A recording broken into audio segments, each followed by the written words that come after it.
जैसे कि आप सबने सुन लिया कि एफ्रो एशिया कप होने जा रहा है। अब एफ्रो एशिया कप जो है वो है क्या चीज, पहले तो आपको ये एक्सप्लेन कर देते हैं। जैसे कि अफ्रीका का कॉन्टिनेंट हो गया जिसके अंदर जिम्बाब्वे, नमीबिया, साउथ अफ्रीका की टीम आती होती है, और भी टीम्स होती हैं, उनकी एक टीम होती थी। और इसी के साथ साथ एशिया 11 होती है जिसका इंडिया और पाकिस्तान के ज्यादातर प्लेयर्स होते थे, साथ बांग्लादेश हो गए, श्रीलंका हो गया, उस वक्त तो अफगानिस्तान था नहीं। तो इनकी टीम्स आपस में मिलके खेला करती थी अफ्रीका कॉन्टिनेंट की टीम के साथ, उसको एफ्रो एशिया कप कहते होते थे। लेकिन अब मजे की चीज ये है कि ये जो है ना दोबारा से शुरू होने जा रहा है, और ये दोबारा से सच्ची में शुरू होने जा रहा है। सवाल ये आता है कि इस दफा जो अपनी टीम होगी एशिया की 11 होगी, वो होगी तो होगी क्या, एशियन 11 क्या होगी?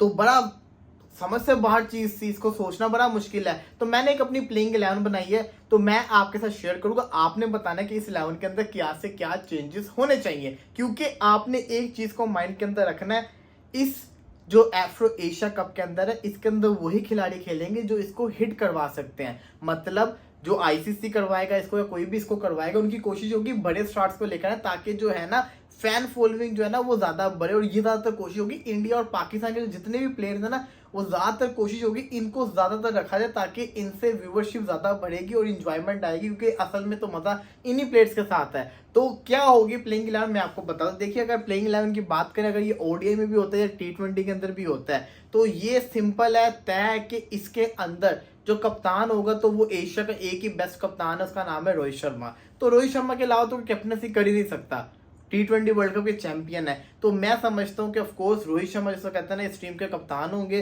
रोहित शर्मा ही पहले ओपनर होंगे। अब आपने ये मेक श्योर करना है कि अगर एक इंडियन ओपनर आ गया तो दूसरा कोई और ओपनर आएगा। लाजमी नहीं है कि इंडियन आ जाए, आ भी सकता है, लेकिन आपको ये माइंड के अंदर रखना है कि वन डाउन के ऊपर एक ऐसा प्लेयर है जिसकी रिप्लेसमेंट बहुत मुश्किल है। समझ तो आप गए होगे। तो वन डाउन के ऊपर अगर विराट कोहली आएगा, बाबर आजम का भी मैं नाम नहीं लिया, अगर वन डाउन के ऊपर विराट कोहली आएगा तो इसका मतलब है कि टॉप 3 तो इंडियन हो जाएंगे। अगर आप किसी इंडियन ओपनर को लेकर आ जाएंगे तो आपके लिए मस्ट है कि आप किसी और जिसको कहते हैं ना कंट्री के प्लेयर को एज अ ओपनर रखें। तो ऑप्शन में क्या क्या हमारे पास है? ऑप्शन के अंदर हमारे पास है अफगानिस्तान के रहमानुल्लाह गुरबाज, विकेट कीपर भी है, ओपनिंग भी कर लेते होते हैं। इसी के साथ साथ अफगानिस्तान के तो होगी, इसी के साथ श्रीलंका के पाथुम निशंका, पाकिस्तान के फकर जमान, और इसी के साथ साथ इंडिया के शुभमन गिल। लेकिन देखो ना, आप शुभमन गिल को तो नहीं ना रख सकते, क्योंकि शुभमन गिल को रख ले तो फिर टॉप 3 तो इंडियन बल्लेबाज हो जाएंगे। तो जरूरी है कि अब एफ्रो एशिया कप है तो इसके अंदर हर मुल्क के प्लेयर्स को, खिलाड़ियों को रखना है। तो अगर टॉप 3 के अंदर 2 इंडियन आ जाएंगे, रोहित और कोहली आ जाएंगे ओपनर और वन डाउन, तो फिर गुंजाइश ये बनती है कि जो आपका जो कहते हैं ना ओपनिंग स्लॉट बचती है, तो उसके अंदर आप किसी ऐसे प्लेयर को रखें जो इंडियन ना हो। और सबसे बड़ी चीज मैं आपको पहले ही कहा था कि जो भी इसको करवाएगा उसकी कोशिश होगी जितने इंडिया और पाकिस्तान के प्लेयर्स हैं उतना फायदा है। तो वो ऑप्शन में देखा जाए तो मेरी नजर के अंदर अगर रोहित शर्मा राइट हैंड बल्लेबाज है, खेलने वाले हैं, तो रोहित शर्मा को पार्टनर की जरूरत है जायसवाल जैसे। तो जायसवाल की तो होगा नहीं, तो वो फकर जमान जो है ना बड़ा अच्छा उसका रोल निभा सकते हैं। तो मेरी नजर के अंदर फकर जमान और रोहित शर्मा का ओपनिंग पेयर बनना चाहिए, ये मैं समझता हूँ कि बनना चाहिए। वन डाउन के ऊपर कंपटीशन बड़ा खतरनाक है, क्योंकि वन डाउन के ऊपर कौन कौन से प्लेयर आते हैं एशिया के अंदर? वन डाउन के ऊपर आते हैं कुशल मेंडिस, विराट कोहली, बाबर आजम और बांग्लादेश के शांतु। मेरी नजर के अंदर असल कंपटीशन है विराट कोहली और बाबर आजम, इन दोनों में से कौन खेलेगा? मसला ये है कि देखिए, एक तरफ बाबर है, बाबर को भी नहीं ड्रॉप कर सकते, पाकिस्तान का बहुत बड़ा प्लेयर है, एक तरफ विराट कोहली दुनिया का बड़ा प्लेयर है। तो ऑफकोर्स विराट कोहली ही फर्स्ट चॉइस होंगे, बाबर सेकंड चॉइस होंगे। तो विराट कोहली अगर वन डाउन पे आ जाते हैं तो बाबर कहाँ खेलेगा? पहले मैंने सोचा था कि बाबर आजम को एज अ ओपनर भी आप खिला सकते हैं, क्योंकि वो T20 में ओपनिंग करता है। फिर मुझे याद है कि नहीं यार, बाबर आजम ने तो अपने करियर का स्टार्ट ही नंबर 4 के बल्लेबाजी से किया था। बाबर आजम ने तो अपने करियर का स्टार्ट ही नंबर 4 पे बल्लेबाजी से किया था ना, तो why not Babar Azam at number 4? तो मैंने बाबर आजम को नंबर 4 के ऊपर रख दिया कि चलो यार कुछ नहीं होता, नंबर 4 पे भी ऐसे बल्लेबाज की जरूरत पड़ती है। और फिर जो इनका पेयर अगर बनेगा आपस में, कोहली बाबर का खेलते तो बड़ा मजा आएगा। नंबर 5 की बात करें तो नंबर 5 के ऊपर हमें चाहिए विकेट कीपर, बल्लेबाज जो विकेट कीपिंग भी कर सके और जो परफॉर्मेंस भी करके दिखा सकते। तो अब हमारे पास कौन कौन से ऑप्शन आते हैं? रहमानुल्लाह गुरबाज अफगानिस्तान का निकल गया, वो तो ओपनिंग करता था, वो तो माइनस हो गया। बांग्लादेश की टीम में से लिदुन दास है, अच्छा प्लेयर है, आप उसकी तारीफ कर सकते हैं, कीपर भी अच्छा है। पाकिस्तान से मोहम्मद रिजवान है, इंडिया से है ऋषभ पंत। तो इनमें से कौन सा ऐसा प्लेयर हो सकता है जो ये जगह ले सकता है? तो मेरी नज़र में अगर मुझसे पूछेंगे तो मैं तो कहूँगा कि भाई साहब फिर अगर आपको जाना ही है अगर आपको चाहिए ही है तो मैं तो आपको ये कहूँगा कि आप इस पोजीशन के ऊपर अगर रखना चाहें तो आपके पास रिजवान भी एक अच्छी चॉइस है, आपके पास केएल राहुल भी अच्छी चॉइस है, आपके पास ऋषभ पंत भी अच्छी चॉइस है।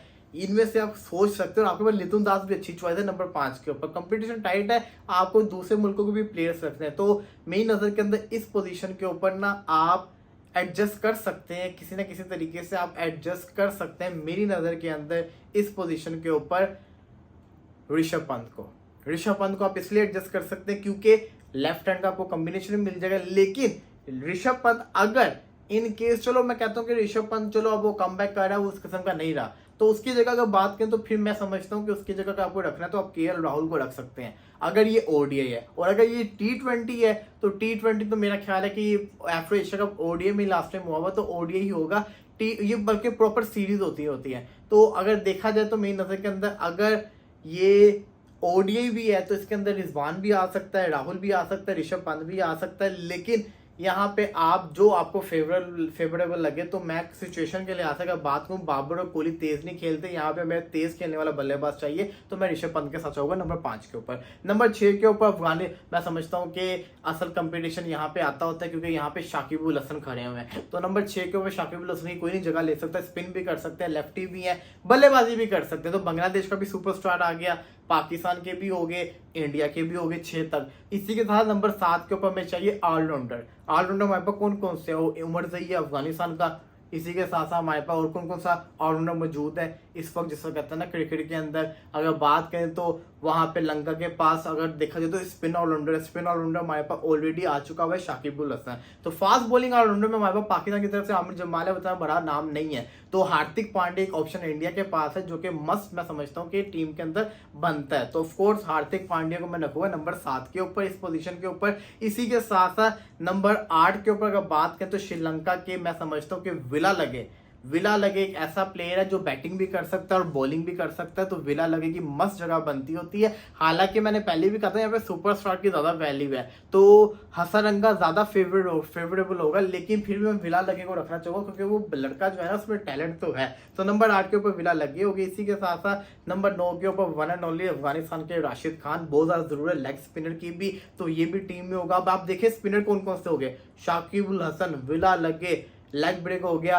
राशिद खान, हार्दिक पांड्या, आपका क्या कहते हैं ना फास्ट बॉलर हो गया। इसी के साथ साथ ये चारों के चारों बल्लेबाजी भी कर सकते हैं। अब आपके पास पीछे बची है 2 की जगह। अब 2 पे आप किन को रखना चाहेंगे? 2 आपके पास 10वें और 11वां नंबर बचा है, तो आपके पास फास्ट बॉलर आपको चाहिए। फास्ट बॉलर की अगर बात करें तो ऑफकोर्स जसप्रीत बुमराह का नाम सबसे पहले आता है, एशिया का सबसे बड़ा फास्ट बॉलर बना हुआ है, तो जसप्रीत बुमराह नंबर 10 के ऊपर आ गए। नंबर 11 के ऊपर देखिए फास्ट बॉलिंग का नाम हो तो पाकिस्तानी फास्ट बॉलर ना हो तो ऐसा हो नहीं सकता। ऑफकोर्स मसला ये कौन सा बॉलर होगा, तो मैं फिर भी कहूंगा क्योंकि अगर जहां बात आती है स्टार बॉलर की और इस वक्त पूरी लाइनअप के अंदर कोई लेफ्ट आर्म बॉलर नहीं है, तो मैं समझता हूँ कि ना शाहीन शाह अफरीदी जगह ले जाएंगे क्योंकि नया बॉल भी तो करना है ना, नए बॉल से। नसीम शाह भी बड़े फेवरेट थे, लेकिन अगर 12वें खिलाड़ी की मुझसे पूछेंगे तो मैं 12वें नंबर के ऊपर 12वां प्लेयर रखूंगा अभी नसीम शाह को। तो ये मेरी जिसको कहते हैं ना प्लेइंग 11 होगी एफ्रो एशिया कप, जिसके अंदर श्रीलंका का प्लेयर आ गया, बांग्लादेश का आ गया, अफगानिस्तान का आ गया, पाकिस्तान इंडिया के प्लेयर्स आ गए। ये मेरी होगी इस एफ्रो एशिया कप की प्लेइंग 11। आपने जरूर कमेंट्स में बताना है कि आपकी प्लेइंग 11